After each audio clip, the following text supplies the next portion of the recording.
नाज़रीन आदाब Avon TV में आप तमाम का खैर मकदम है। रायचूर तालुके के शक्तिनगर में मोहम्मदिया वेलफेयर एसोसिएशन शक्तिनगर की जानिब से एक कैंडल मार्च का इनेकाद अमल में लाया गया। ये कैंडल मार्च दरअसल पहलगाम में पेश आए दहशतगर्दाना वाक़े के खिलाफ था। इस कैंडल मार्च के जरिए पहलगाम के दहशतगर्दाना हमले में मरने वालों के लिए ताज़ियत का इजहार किया गया और इसमें हुकूमत से ये मुतालबा किया कि जो भी खाती हैं उन्हें फ़ौरन गिरफ्तार करते हुए उन्हें सख्त से सख्त सज़ा दी जाए। इस मौके पर आर के महबूब, केरोर, Mohammed Hafeez, T Narasappa, Shakeel Shaikh, Gaus Shaikh, Yamaji Shahid, Prakash Tata, Nandi, Mohammed Salim, black commando retired Indian army, Khwaja Hussain, Abdul Rahman Patel, R K Waseem, Mohammed Farhan, Alhaj Abdul Khayum, Chand Pasha, Mahesh police Patil, Veeresh Tata और दीगर भी मौजूद थे।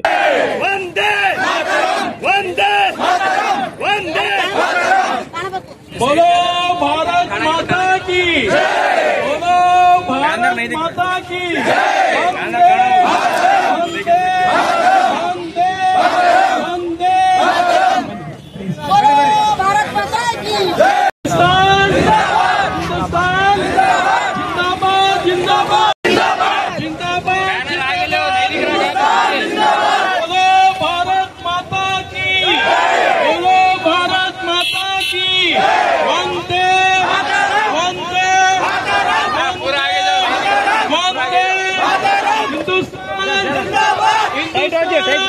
हिंदुस्तान जिंदाबाद, भारत माता की, भारत माता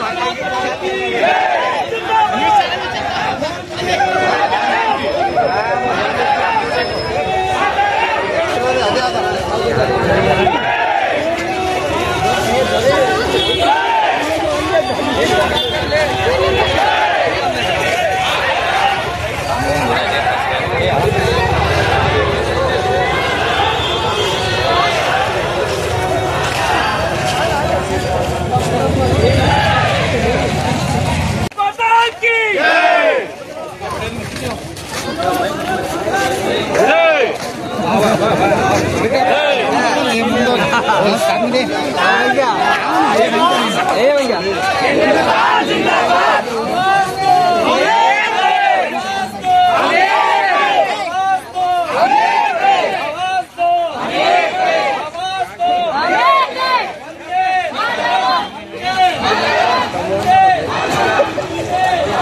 हमारा ये कैंडल मार्च का मैसेज इतना कि टेररिस्ट जो भी आए थे उनको सख्त से सख्त सज़ा मिलनी चाहिए।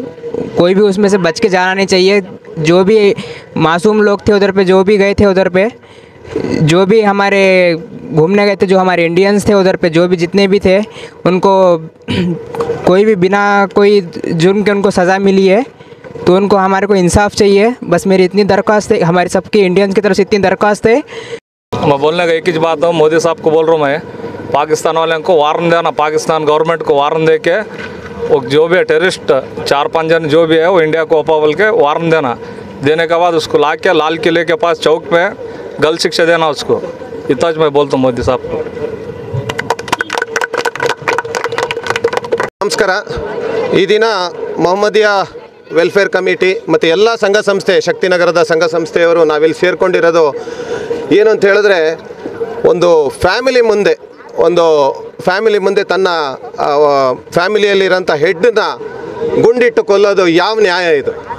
ನಿಜವಾಗ್ಲೂ ತಪ್ಪು. ಅಂಥ ಉಗ್ರರಿಗೆ ದೇಶದಲ್ಲಿ ಇಟ್ಕೊಳ್ಳೇಬಾರ್ದು, ಫದ್ದುಲ್ ಅವ್ರನ್ನ ಹೊಡೆದು ಸಾಯಿಸಬೇಕು. ಗೌರ್ಮೆಂಟ್ ಅವರು ಒಳ್ಳೆಯ ಒಂದು ಡಿಸಿಷನನ್ನು ತಗೊಳ್ತಾ ಇದ್ದಾರೆ ಸರ್.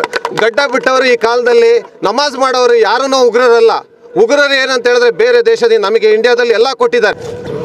ಎಲ್ಲರಿಗೂ ನಮಸ್ಕಾರ। ಈ ದಿನ ಮೊಹಮ್ಮದಿಯಾ ಮಸೀದಿ ಮತ್ತು ಎಲ್ಲ ಸಂಘ ಸಂಸ್ಥೆ ವತಿಯಿಂದ ನಡೆಯುತ್ತಿರುವಂಥ ಈ ಒಂದು ರ್ಯಾಲಿ ಭಾಳ ಉತ್ತಮವಾಗಿ ಮೂಡಿಬಂದಿದೆ। ಇದೆಲ್ಲ ನಾವು ಹುತಾತ್ಮರಾದಂತಹ 26 ನಮ್ಮ ಪ್ರವಾಸಿಗರು ಏನು ಹೋಗಿದ್ರು ಅವರ ಒಂದು ಜ್ಞಾಪಕಾರ್ಥವಾಗಿ ಮಾಡ್ತಾ ಇದ್ದೀವಿ। ನಾವೆಲ್ಲರೂ ಸಲೀಂ ಅವರು ಹೇಳಿದಾಗೆ, ಸಲೀಂ ಅವರು ದೇಶದ ಯೋಧ ಅವರು, ನಮ್ಮ ಸಾಹೇಬರು ಇವರು ಸಹ ದೇಶದಲ್ಲಿ ಗಡಿಯಲ್ಲಿ ಕೆಲಸ ಮಾಡಿ ಬಂದಂಥವರು. ನಾವೆಲ್ಲರೂ ಈ ಒಂದು ಉಗ್ರರ ಒಂದು ಇದರಲ್ಲಿ ನಾವೆಲ್ಲರೂ ಯೋಧರಾಗಿ ಕೆಲಸ ಮಾಡಬೇಕು, ನಾವೆಲ್ಲರೂ ಒಂದಾಗಿರಬೇಕು. ನಮ್ಮ ಶಕ್ತಿನಗರ ದೇವಸಗೂರು ಯಾವುದೇ ಒಂದು ಕಷ್ಟ ಯಾರಿಗೆ ಬರಲಿ ನಾವೆಲ್ಲರೂ ಒಟ್ಟಾಗಿರ್ತೀವಿ ಅಂತ ಹೇಳ್ತಾ, ಈ ಒಂದು ಸಂದರ್ಭದಲ್ಲಿ ಸಮಯದ ಅಭಾವ ಆಗಿರೋದರಿಂದ ನನಗೆ ಮಾತನಾಡಲು ಅವಕಾಶ ಕೊಟ್ಟಂಥ ಎಲ್ಲರಿಗೂ ಒಳ್ಳೆಯದಾಗಲಿ ಅಂತ ಹೇಳ್ತಾ, ಈ ಒಂದು ಹುತಾತ್ಮರಾದಂಥ ಎಲ್ಲ ಫ್ಯಾಮಿಲಿಯವರಿಗೆ ದೇವರು ಆದಷ್ಟು ಒಳ್ಳೆ ಶಕ್ತಿಯನ್ನು ಕೊಡಲಿ, ಅವ್ರ ಮಕ್ಕಳಿಗೆ ಒಳ್ಳೆಯದನ್ನು ಮಾಡಲಿ. ನಮ್ಮ ಮಕ್ಕಳು ಸಹ ನೋಡಿ, ಎಜುಕೇಷನ್ ಅನ್ನೋದೊಂದು ಭಾಳ ಇಂಪಾರ್ಟೆಂಟ್. ನಾವು ಸಹ ನಮ್ಮ ಎಲ್ಲ ಮಕ್ಕಳಿಗೆ ಒಳ್ಳೆ ಎಜುಕೇಷನನ್ನು ಕೊಡಬೇಕು. ಎಜುಕೇಷನ್ ಇದ್ದರೆ ಮಾತ್ರ ನಾವು ಏನಾಗುತ್ತೆ, ನಾವೇನಾದರೂ ಒಂದು ಸಾಧಿಸೋದಕ್ಕಾಗುತ್ತೆ. ಅವ್ರ ಮಕ್ಕಳಿಗೂ ಒಳ್ಳೆ ಎಜುಕೇಷನ್ ಸಿಗಲಿ. ನಮಗೇನಾದರೂ ಸಹಾಯ ಮಾಡೋಂಥ ಅವಕಾಶ ಸಿಕ್ಕಿದ್ರೆ ಅವ್ರಿಗೆ ಸಹಾಯ ಮಾಡೋಂಥ ಒಂದು ಅವಕಾಶ ನಮಗೆ ಆ ದೇವರು ಕೊಡಲಿ ಅಂತ ಹೇಳ್ತಾ, ತಮಗೆಲ್ಲರಿಗೂ ಈಗ 2 ನಿಮಿಷ ಮೌನಾಚರಣೆಯನ್ನು ಹೇಳಿದ್ರು. 2 ನಿಮಿಷ ಮೌನಾಚರಣೆ ಮಾಡೋದಕ್ಕೆ ವಿಶೀಲ್ ಹಾಕಬೇಕು ಅಂತ ಕೇಳ್ಕೊಳ್ತಾ ಇದ್ದೀನಿ ಸರ್. 40 ಕೋಟಿ ಭಾರತೀಯರು ಆರಾಮವಾಗಿ 3 ಹೊತ್ತು ಊಟ ಮಾಡಿ ನಿದ್ದೆ ಮಾಡ್ತಿದ್ದೀವಿ ಅಂದರೆ ಅದೆಲ್ಲ ಸೈನಿಕರ ಒಂದು ಶ್ರಮ ಅಂತಲೇ ನಾನು ಹೇಳಲಿಕ್ಕೆ ಬಯಸ್ತೀನಿ. ಅವ್ರೇನಾದರೂ ಇವತ್ತು ಗಡಿ ಕಾಯ್ದಿದ್ದೇ ಇದ್ದರೆ ಇವತ್ತು ನಾವೆಲ್ಲ ಆರಾಮಾಗಿ ಊಟ ಮಾಡೋಕ್ಕೆ ಮಲಗೋಕ್ಕೆ ಆಗೋದಿಲ್ಲ ಅಂತೇಳಿ ಹೇಳೋಕ್ಕೆ ಬಯಸ್ತೀನಿ ನಾನು. ಅದೇ ರೀತಿ ನಮ್ಮ ಶಕ್ತಿನಗರದಿಂದ ನಮ್ಮ ಸಲೀಂ ಭಾಯ್ ಎಲ್ಲ ನಮ್ಮ ಜೊತೆಯಲ್ಲೇ ಓಡಾಡಿ ನಮ್ಮ ಜೊತೆಯಲ್ಲಿ ಇದ್ದಂಥವರು ಅಲ್ಲಿ ಪಾಕಿಸ್ತಾನ ಗಡಿಯಲ್ಲಿ ಅವ್ರ ಜೊತೆಯಲ್ಲಿ ಹೋರಾಡಿ ಇವತ್ತು ರಿಟೈರ್ಡ್ ಆಗಿ ಬಂದಿದ್ದಾರೆ. ಅವರೆಲ್ಲರಿಗೆ ನಮ್ಮ ಶಕ್ತಿನಗರ ಪರವಾಗಿ ಧನ್ಯವಾದಗಳು. ಅದೇ ರೀತಿ ಇವತ್ತೇನು ನಮ್ಮೆಲ್ಲ ಬಂಧುಗಳು ಮಹಮ್ಮದಿಯ ವೆಲ್ಫೇರ್ ಆಗಿರ್ಬೋದು, ನಮ್ಮ ಮಹಬೂಬ್ ಸಾಬ್ ಕೆರೂರ್ ಸಾಹೇಬ್ರ ಆಗಿರ್ಬೋದು, ಶಕೀಲ್ ಭಾಯ್ ಆಗಿರ್ಬೋದು, ಸುಮಾರು ಜನ ಎಲ್ಲ ಮುಖಂಡರುಗಳು ಎಲ್ಲ ಸೇರಿ ಇವತ್ತೇನು ಕ್ಯಾಂಡಲ್ ಮಾರ್ಚನ್ನು ಇವತ್ತು ಹಮ್ಮಿಕೊಂಡಿದ್ದು ತಮ್ಮೆಲ್ಲರಿಗೂ ನಮ್ಮ ಶಕ್ತಿನಗರ ವತಿಯಿಂದ, ಯದ್ಲಾಪುರ ವತಿಯಿಂದ ಹೃದಯಪೂರ್ವಕ ಅಭಿನಂದನೆಗಳು ಸಲ್ಲಿಸ್ತೇನೆ ಅಂತೇಳಿ ಈ ಮೂಲಕ ಹೇಳ್ತಾ, ಅದೇ ರೀತಿ ಇವತ್ತು ಆ ನಮ್ಮ ಜನರನ್ನು ಕೊಂದಿರ್ತಕ್ಕಂಥ ಉಗ್ರವಾದಿಗಳನ್ನು ಯಾವುದೇ ಕಾರಣಕ್ಕೆ ಬಿಡಲೇಬಾರ್ದು, ಅವ್ರನ್ನ ಒಳಗಡೆ ಒಕ್ಕೊಂಡು ಹೊಡಿಬೇಕಂತೇಳಿ ಈ ಮೂಲಕ ನಾನು ಎಲ್ಲರ ಪರವಾಗಿ ಹೇಳ್ತೀನಿ. ಎಲ್ಲರಿಗೂ ನಮಸ್ಕಾರಗಳು. ನಮ್ಮ ದೇಶದ ಜಮ್ಮು ಮತ್ತು ಕಾಶ್ಮೀರದ ಪಹಲ್ಗಾಮ್ದಲ್ಲಿ ಭಯೋತ್ಪಾದಕ ದಾಳಿಯಲ್ಲಿ ಹುತಾತ್ಮರಾದಂತಹ ನಮ್ಮ ಎಲ್ಲ ಭಾರತೀಯರಿಗೆ ನಾನು ಭಾವಪೂರ್ಣ ಶ್ರದ್ಧಾಂಜಲಿಯನ್ನು ಅರ್ಪಿಸುತ್ತೇನೆ. ಈ ಕುಕೃತ್ಯವನ್ನು ಎಸಗಿರುವಂತಹ ಕಿಡಿಗೇಡಿಗಳನ್ನು ಸರ್ಕಾರ ತಕ್ಷಣ ಬಂಧಿಸಿ ಅವರಿಗೆ ತಕ್ಕ ಶಿಕ್ಷೆಯನ್ನು ನೀಡಬೇಕಂತೇಳಿ ನಾನು ಈ ಸಂದರ್ಭದಲ್ಲಿ ಕೇಳಿಕೊಳ್ಳುತ್ತೇನೆ. ಮತ್ತು ಹುತಾತ್ಮರಾದಂತಹ ಕುಟುಂಬಗಳ ಎಲ್ಲರಿಗೂ ದೇವರು ಆ ದುಃಖವನ್ನು ಭರಿಸುವ ಶಕ್ತಿಯನ್ನು ನೀಡಲಿ ಮತ್ತು ಇಂತಹ ಘಟನೆಗಳು ಮರುಕಳಿಸದಿರಲಿ ಅಂಥೇಳಿ ನಾನು ಇಲ್ಲಿ ಪ್ರಾರ್ಥಿಸುತ್ತೇನೆ. ಜೈ ಹಿಂದ್, ಜೈ ಭಾರತ್. ಇಂದು ಮೊಹಮ್ಮದಿಯಾ ವೆಲ್ಫೇರ್ ಅಸೋಸಿಯೇಷನ್ ವತಿಯಿಂದ ನಾವು ಶಕ್ತಿನಗರ, ಯದ್ಲಾಪುರ, MPCL, ದೇವಸಗೂರು ಸುತ್ತಮುತ್ತ ಎಲ್ಲ ಗ್ರಾಮದ ವತಿಯಿಂದ ಇವತ್ತು ನಮ್ಮ ಪ್ರವಾಸಿಗರ ಹುತಾತ್ಮರಾದಂಥ ಪ್ರವಾಸಿಗರಿಗೆ ಅಲ್ಲಿ ನಮ್ಮ ದೇಶದ ಗಡಿ ಭಾಗದಲ್ಲಿ ಕೊಂದಿರುವ ಇದಕ್ಕಾಗಿ ನಾವು ಶ್ರದ್ಧಾಂಜಲಿ ನೀಡೋ ಸಲುವಾಗಿ ಇವತ್ತೆಲ್ಲ ಸೇರಿದ್ದೀವಿ. ಎಲ್ಲರೂ ಶ್ರದ್ಧಾಂಜಲಿ ನೀಡಿ ಈ ಕಾರ್ಯಕ್ರಮ ಮುಕ್ತಾಯಗೊಳಿಸೋಣ ಅಂತೇಳಿ 2 ಮಾತನ್ನು ಮುಗಿಸ್ತೀನಿ. ಮಹಮ್ಮದಿಯಾ ವೆಲ್ಫೇರ್ ಅಸೋಸಿಯೇಷನ್ ಶಕ್ತಿನಗರ, ದೇವಸೂಗೂರು, ಯದ್ಲಾಪುರ, ಶಕ್ತಿನಗರ ಸುತ್ತಮುತ್ತಲಿನ ಎಲ್ಲ ಹಳ್ಳಿಗಳಿಂದ ಬಂದಂಥ ನನ್ನ ಅಣ್ಣ ತಮ್ಮ ಬಂಧುಗಳೇ ಎಲ್ಲ, ಮೊದಲನೇದಾಗಿ ಇವತ್ತು ಇಡೀ ಪ್ರಪಂಚದಾದ್ಯಂತ ಒಂದು ಏನು ವಿಷಯ ನಡೀತಾ ಇದೆ, ಪೆಹಲ್ಗಾಮ್ ಇವತ್ತು ನಮ್ಮ ದೇಶದಲ್ಲಿ ಒಳಗೊಕ್ಕೊಂಡು ಇವತ್ತೇನು ನಮ್ಮ ಜನರನ್ನು ಕೊಂದಾಕಿದ್ದಾರೆ, ಅದು ಒಂದು ದುರಂತ. ಯಾಕಂದರೆ ನಮ್ಮ ದೇಶ ಅನ್ನೋದು ಇಡೀ ಪ್ರಪಂಚದಲ್ಲಿ ಭಾಳ ದೊಡ್ಡ ದೇಶ. ಅದರಲ್ಲಿ 140 ಕೋಟಿ ಜನಸಂಖ್ಯೆ ಇರುವಂಥ ಒಂದು ಇಂಥ ದೇಶ ಎಲ್ಲದಿದ್ದರೆ ನಮ್ಮ ಭಾರತ ದೇಶ ಮಾತ್ರ ಒಂದೇ. ಯಾಕಂದರೆ ನೂರಾರು ಜಾತಿಗಳು, ನೂರಾರು ಧರ್ಮಗಳು ಒಂದೇ ಒಂದು ದೇಶದಲ್ಲಿ ಅನ್ಯೋನ್ಯವಾಗಿ ಬದುಕು ಸಾಗಿಸುವುದು ಇದ್ದರೆ ಅದು ಭಾರತ ದೇಶ ಮಾತ್ರ. ಇದಕ್ಕೆಲ್ಲ ಕಾರಣಕರ್ತರು ನಮ್ಮ ಬಾಬಾ ಸಾಹೇಬ್ ಅಂಬೇಡ್ಕರ್ ಅಂತ ಹೇಳಲಿಕ್ಕೆ ಇಷ್ಟಪಡ್ತೀನಿ. ಯಾಕೆಂದರೆ ನಮ್ಮ ಭಾರತ ದೇಶದಲ್ಲಿ 32 ರಾಜ್ಯಗಳು, ನೂರಾರು ಜಾತಿಗಳು, ನೂರಾರು ಧರ್ಮಗಳು ಎಲ್ಲ ಒಟ್ಟಾಗಿ ಒಂದಾಗಿ ನಾವು ಏನು ಜೀವನ ಸಾಗಿಸ್ತಾ ಇದ್ದೀವಿ. ಇವತ್ತು ಉಗ್ರರು ಅಲ್ಲಿ ಅವರಿಗೆ ಗುಂಡು ಹಾರಿಸ್ಬೇಕಾದ್ರೆ ನೀನು ಹಿಂದೂನಾ ಮುಸ್ಲಿಂ ಅಂತೇಳಿ ಇವತ್ತು ಕೊಂದಾಕಿದ್ರು. ಯಾಕಪ್ಪ ಅಂತಂದರೆ ನಮ್ಮಲ್ಲಿ ಹಿಂದೂ ಮುಸ್ಲಿಂ ಜಗಳ ಮಾಡೋಕ್ಕೆ ಒಂದು ಕುತಂತ್ರ ಎಣೆದಿದ್ರು. ಆದರೆ ಅದು ನಮ್ಮ ದೇಶದಲ್ಲಿ ಸಾಧ್ಯ ಇಲ್ಲ. ಯಾಕೆಂದರೆ ನಾವೆಲ್ಲ ಅಣ್ಣತಮ್ಮರಾಗಿ ಹಿಂದೂ ಆಗಲಿ ಮುಸ್ಲಿಮ್ ಆಗಲಿ ಎಲ್ಲ ಒಗ್ಗಟ್ಟಾಗಿ ಎಲ್ಲ ನಾವೆಲ್ಲ ಅಣ್ಣತಮ್ಮಂದರೆ. ಭಾರತ ದೇಶ ಅಂದರೆ ಎಲ್ಲ ನೂರಾರು ಜಾತಿ ಇರ್ಬೋದು, ಧರ್ಮಗಳಿರ್ಬೋದು. ಇವತ್ತೇನು ಒಗ್ಗಟ್ಟಿನಿಂದ ಒಂದೇ ಒಂದು ಕೂಗಿದೆ, ಕೊಂದವ್ರನ್ನ ಒಳಗಡೆ ಒಕ್ಕೊಂಡು ಹೊಡಿಬೇಕನ್ನೋದೇ ಒಂದು ಕೂಗಿದೆ ಪ್ರತಿಯೊಬ್ಬರಲ್ಲಿ. ಅದೇ ರೀತಿ ನಮ್ಮ ಭಾರತ ದೇಶದ 140 ಕೋಟಿ ಜನಸಂಖ್ಯೆ ಇರುವಂಥ ನಾವೆಲ್ಲ 140 ಕೋಟಿ ಜನಸಂಖ್ಯೆ ಒಂದೇ ಒಂದು ಪಂಚ್ ಮಾಡಿ ಗುದ್ದಿದ್ರೆ ಪಾಕಿಸ್ತಾನ ಇಡೀ ಪ್ರಪಂಚದ ಭೂಪಟದಲ್ಲಿ ಎಲ್ಲಿ ಕಾಣಂಗಿಲ್ಲ ಅಂತೇಳಿ ನಾನು ಈ ಟೈಮಲ್ಲಿ ಹೇಳಕ್ಕೆ ಬಯಸ್ತೀನಿ. ಅದೇ ರೀತಿ ನಮ್ಮ ಅಲ್ಲಿ ಹುತಾತ್ಮರಾದಂಥ ಪ್ರವಾಸಿಗರಿಗೆ ನಾವೆಲ್ಲ ಎಲ್ಲ ಸಮುದಾಯದವರು ಬಂದು ಈ ಒಂದು ಕಾರ್ಯಕ್ರಮವನ್ನು ಯಶಸ್ವಿಪಡಿಸಿದ್ದಕ್ಕೆ ನಾನು ನನ್ನ ವತಿಯಿಂದ ಹಾಗೂ ನಮ್ಮ ಮೊಹಮ್ಮದಿಯಾ ವೆಲ್ಫೇರ್ ಅಸೋಸಿಯೇಷನ್ ವತಿಯಿಂದ ತಮಗೆಲ್ಲ ತುಂಬ ಹೃದಯದ ವಂದನೆಗಳನ್ನು ಹೇಳುತ್ತಾ, ಹಾಗೂ ಈ ಸಂದರ್ಭದಲ್ಲಿ ನಾವು ಎಲ್ಲರೂ ಸೇರಿ ಹುತಾತ್ಮದ ಆದಂಥ ನಮ್ಮ ದೇಶದ ಎಲ್ಲ 26 ಜನಕ್ಕೆ ನಾವು ಶ್ರದ್ಧಾಂಜಲಿಯನ್ನು ಸಲ್ಲಿಸೋಣ. ಇದು ಶ್ರದ್ಧಾಂಜಲಿಯನ್ನು ನಾವು 2 ನಿಮಿಷ ಮೌನ ಆಚರಣೆಯನ್ನು ಮಾಡೋಣ ಅಂಥೇಳಿ ಈ ಸಂದರ್ಭದಲ್ಲಿ ಹೇಳುತ್ತಾ, ತಾವೆಲ್ಲರೂ 2 ನಿಮಿಷ ಮೌನ ಆಚರಣೆಯನ್ನು ಮಾಡಿ ಈ ಕಾರ್ಯಕ್ರಮವನ್ನು ಮುಕ್ತಾಯಗೊಳಿಸೋಣ. ನಮಸ್ಕಾರ. ಜೈ ಹಿಂದ್, ಜೈ ಕರ್ನಾಟಕ. ದಯವಿಟ್ಟು ನಮ್ಮ ಪ್ರಕಾಶ್ ನಂದಿ ಸರ್ ಅವರು ತಿಳಿಸಿ ಹೇಳಿದರು, ಸರಸರ್ತಿ ಒತ್ತಿ ಹೇಳಿದರು. ನಾನು ಈ ನಿಟ್ಟಿನಲ್ಲಿ ನಮ್ಮ 26 ಇಷ್ಟು ದಿನ ನಾವು ನೋಡ್ತಾ ಇದ್ವಿ, ಸೈನಿಕರು ಹುತಾತ್ಮರಾಗುವಂಥ ವಿಷಯವನ್ನು ನೋಡ್ತಿದ್ವಿ. ಇವಾಗ ಕಾಶ್ಮೀರದಲ್ಲಿ ಆತಂಕವಾದಿಗಳು ಇಂಥ ಕೃತ್ಯವನ್ನು ಮೆರೆದಿದ್ದಾರೆ. ನಮ್ಮ ಅಣ್ಣ ತಮ್ಮಂದಿರು ಇಲ್ಲಿಂದ ಪ್ರವಾಸಕ್ಕೆ ಹೋಗಿ ಅಲ್ಲಿ ತಮ್ಮ ಎಂಜಾಯ್ ಮಾಡೋಕ್ಕೆ ಹೋಗಿರೋವಂಥವ್ರನ್ನ ಬಲಿ ತೆಗೆದುಕೊಂಡಿದ್ದಾರೆ. ಇಂಥ ಕೃತ್ಯ ಇದು ಮೊಟ್ಟ ಮೊದಲ ಬಾರಿಗೆ ಆಗಿದೆ. ಇದಕ್ಕಿಂತ ಮುಂಚೆ ಭಾಳ ಸೈನಿಕರು ಹುತಾತ್ಮರಾಗಿರೋದನ್ನು ನಾವು ಕೇಳಿದ್ವಿ, ಸೈನಿಕರ ಮೇಲೆ ಅಟ್ಯಾಕ್ ಮಾಡೋದನ್ನು ನಾವು ಕೇಳಿದ್ವಿ. ಇಂಥ ವಿಷಯಗಳನ್ನು ಕೇಳಿ ರಕ್ತ ಕುದಿಯುತ್ತೆ. ನಾವೆಲ್ಲರೂ ಇವಾಗ ಇಲ್ಲಿ ಎಲ್ಲರೂ ಏನೋ ಏಕತ್ರಿತ ಆಗಿದ್ದೀವಿ, ಎಲ್ಲರ ರಕ್ತ ಕುದೀತಾ ಇದೆ ಅಂತೇಳಿ ನಾವು ಇಲ್ಲಿ ಬಂದಿದ್ದೀವಿ.